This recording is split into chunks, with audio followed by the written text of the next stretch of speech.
Hello అండి. ఈ వీడియోలో మనం ఫుల్ హ్యాండ్ మెజర్మెంట్ ఎట్లా తీసుకోవాలో చూద్దాము. ఫుల్ హ్యాండ్ అనే కాదు 3/4 హ్యాండ్ కూడా మెజర్మెంట్ ఇట్లానే తీసుకోండి. ఫస్ట్ వచ్చేసి మనకి హ్యాండ్ మూమెంట్ అనేది ఎప్పుడు ఇలా స్ట్రైట్గా ఉండదు, ఇట్లా క్లోజ్ చేసి ఓపెన్ చేస్తూ ఉంటాం కాబట్టి ఇక్కడ మనకి ఫ్రీ మూమెంట్ ఉండాలి క్లాత్ అనేది. సో అప్పుడు ఏం చేయాలంటే హ్యాండ్ వచ్చేసి ఇట్లా క్లోజ్ చేసుకొని మెజర్మెంట్ తీసుకోండి. ఎప్పుడు కూడాను ఇట్లాగా షోల్డర్ ఇక్కడ నుంచి ఇక్కడ ఇట్లా తీసుకోండి. ఫుల్ హ్యాండ్ అంటే దీనికి వచ్చేసి 23 ఇంచెస్ వచ్చింది. అట్లానే 3/4 హ్యాండ్ అనుకోండి, ఇక్కడి నుంచి ఇట్లా తీసుకోండి 17 ఇంచెస్. ఓకే, అదే మనం ఇట్లా స్ట్రైట్గా తీసాం అనుకోండి 17 ఇంచెస్ అంటే కింద వరకు వచ్చేస్తుంది. సో మనకి ఇక్కడ వరకు తీసుకుంటా ఇలా అనుకోండి,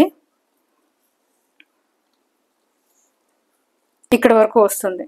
సో మనకి ఒక 1 ఇంచ్ డిఫరెన్స్ అనేది ఉంటుంది. ఎప్పుడైనా సరే మీరు ఫుల్ హ్యాండ్ మెజర్మెంట్ తీసుకునేటప్పుడు హ్యాండ్ మూమెంట్ వచ్చేసి ఇట్లా పెట్టండి, 3/4 హ్యాండ్ అయినా సరే.